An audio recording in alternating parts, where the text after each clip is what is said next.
Hello! Joyeux Noël! Si t'aimes pas Noël, je pense que tu dois en avoir ras la casquette de mon enthousiasme des fêtes de Noël.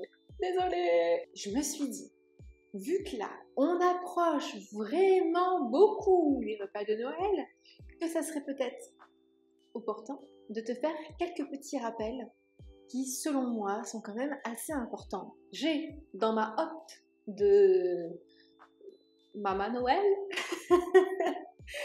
3 rappels que je veux absolument que tu aies en tête pendant que tu vas vivre là, ces fêtes de Noël. T'es prête? La toute première chose que j'ai envie de te rappeler, c'est que c'est ok de manger plus par envie que par faim.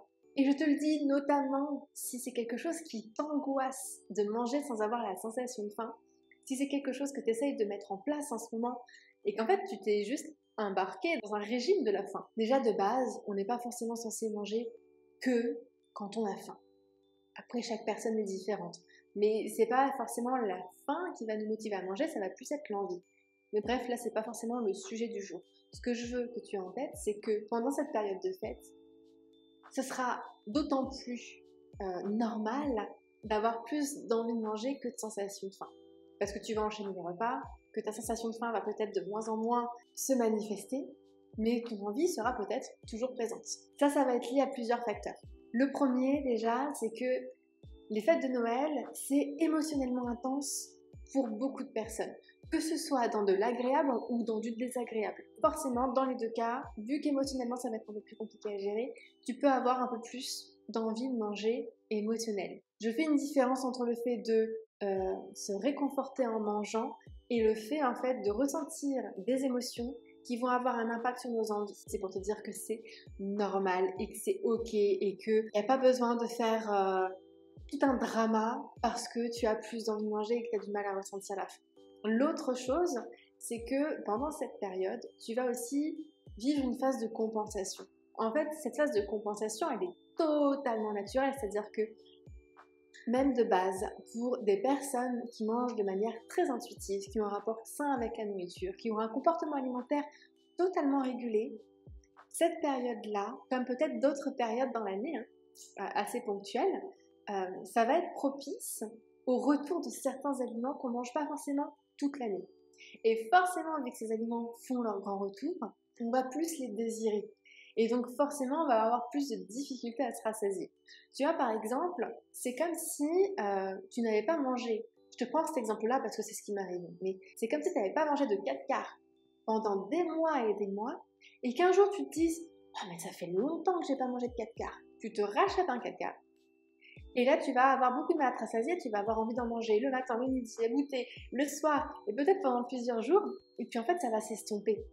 Parce que à force de manger du 4 quarts et peut-être d'en racheter, parce que tu vois que vraiment en ce moment, t'en as très envie, tu vas te rendre compte en fait que tu n'auras plus besoin de manger après de 4 quarts parce que l'envie, tu vois, c'est devenu un aliment banal pour ton corps. Et il a besoin d'autre chose aussi, pas que de ça.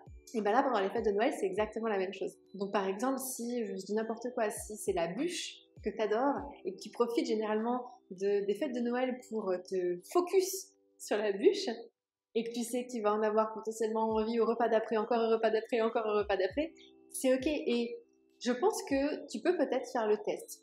Si tu es une aventurière, tu peux éventuellement faire le test de te dire, bah là, pendant les fêtes de Noël, je vais acheter. Alors attends, on est d'accord que le test, il est à faire si tu as un rapport sain à la nourriture et que tu te sens prête à faire ça. D'accord? J'ai pas envie d'être responsable d'un drama. Donc voilà, n'hésite pas à te dire, bah voilà, je vais peut-être me prévoir de la bûche sur plusieurs jours, plusieurs semaines. En vrai, je pense que ça durera pas plusieurs semaines, mais en tout cas sur plusieurs jours. De dire, bah voilà, je vais peut-être essentiellement manger de la bûche en dessert. Et tu verras par toi-même en fait que ton envie de bûche va s'estomper progressivement. Par contre, si ton rapport à la nourriture n'est pas très sain en ce moment, il se peut en effet que cette compensation que tu vas vivre ne sera pas une compensation normale dans le sens ce que les personnes qui mangent intuitivement vont vivre, mais elle sera normale par rapport à la restriction que tu as mis en place au départ. Tu vois ? C'est-à-dire que c'est pas forcément une compensation saine dans le sens où derrière c'est quelque chose de malsain qui a attiré ça, okay, donc toutes les restrictions, mais c'est normal parce que c'est logique. Okay, donc forcément, vu que d'habitude tu te mets des restrictions, Là, tu vas peut-être lâcher un peu plus les vannes parce que tu auras envie de kiffer pendant les fêtes, ce qui est totalement normal. Et donc, tu peux avoir beaucoup plus de difficultés à gérer ton alimentation de manière un peu plus générale. Et pas sur des aliments spécifiques qui reviennent généralement une fois par an. Et la dernière chose que je voulais que tu te rappelles, c'est que tu as le droit, en fait, de refuser à ce que les autres te jugent ou fassent des réflexions sur ce que tu manges, ce qu'il y a dans ton assiette ou sur ton physique. Tu as le droit de ne pas être OK avec le fait qu'on te fasse ce genre de remarques et ce genre de réflexion. Et je pense que c'est d'autant plus important de se le rappeler que on a des fois beaucoup de mal à dire non, beaucoup de mal à s'exprimer, beaucoup de mal à dire ce qu'on pense, même s'il y a une façon de le faire peut-être pour éviter de déclencher une troisième guerre mondiale. Mais vu qu'on va avoir beaucoup de peur par rapport à ça et que nous on va peut-être pas vouloir blesser la personne en face, on va parfois juste laisser couler ou juste tu vois s'enfermer dans cette remarque-là, fusionner avec cette remarque, la prendre pour argent comptant déjà pour soi et valider auprès de l'autre personne qu'elle a peut-être eu raison de faire cette remarque-là, alors que pas du tout. On s'en rend pas compte, mais ça peut nous arriver à nous aussi de faire des remarques, des réflexions aux personnes autour de nous. Et je pense que c'est important déjà de remarquer les réflexions que nous on va pouvoir faire aux autres et peut-être qu'on va pouvoir faire dans notre tête en lien avec ce qui est en train de se passer pour pouvoir rebondir dessus et se dire mais en fait ce n'est pas ok d'avoir ce jugement sur cette personne fait exactement comme elle veut, elle fait exactement les trucs qui vont l'aider à s'épanouir et elle gère son truc. Tu vois, si t'as pas l'impression que ce que tu vas dire ça va être pour aider, et si ton aide surtout n'est pas sollicitée à ce moment-là, on se tait. Okay, parce que c'est exactement ce qu'on va demander aux personnes d'en face.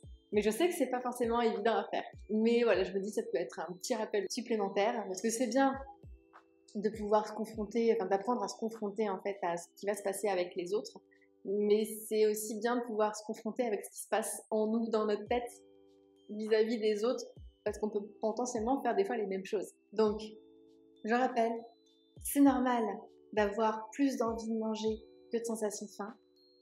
C'est ok de ne pas vouloir accepter qu'on nous fasse des critiques.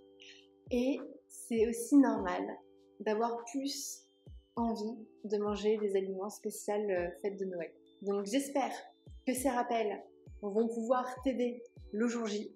N'hésite pas à faire un commentaire peut-être si tu as d'autres rappels à faire qui te semblent importants, que j'ai peut-être pas évoqué là. N'hésite pas à les mettre en commentaire, pareil, pour que ça puisse éventuellement aider d'autres personnes à se faire des petits mémos notés sur la main, comme ça en se disant « Ok, qu'est-ce que je dois me rappeler ?» Voilà en tout cas pour ce que je voulais aborder avec toi aujourd'hui. Je te souhaite de très belles fêtes de fin d'année. Je t'envoie beaucoup d'amour, beaucoup de courage si pour toi c'est plutôt compliqué de vivre ce genre de fête. Et puis je te dis à très bientôt dans un nouveau contenu pour parler toujours d'alimentation et de comportement alimentaire. Salut!